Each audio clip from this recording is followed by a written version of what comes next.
থেকে 13 কিলোমিটার আজকে আমাদের যে আসন্ন লোকসভা নির্বাচন, পশ্চিম আসনের যে আমাদের ভারতীয় জনতা পার্টির প্রার্থী, আমাদের প্রাক্তন মুখ্যমন্ত্রী এবং রাজ্যসভার সদস্য বিপ্লব কুমার দেবের সমর্থনে আজকে আমি বলবো শান্তির বাজারে যেরকম একটা সাড়া পেলাম, সত্যি আমি সারা দেখে আমি বলতে পারি যে আগামী যে 4ই জুন যে রেজাল্ট কী বেরোবে সেটা কিন্তু আজকেই বলা যায়।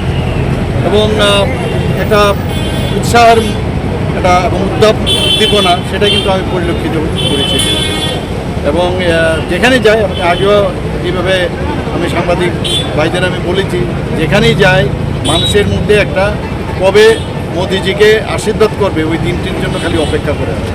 এবং আমি নিশ্চিত যে আগামী আমাদের দুটো আসন সংখ্যা, এখানে পশ্চিম এবং ওইদিকে পূর্ব দিকে আছে, পূর্ব দিকে আমাদের মহারানী কৃতি সিং দেববর্মা মহোদয়া দাঁড়িয়েছেন এবং দুটো সিটে আমরা বিপুল ভোটে আমরা জিতব। এর মধ্যে কোনো মানে বলার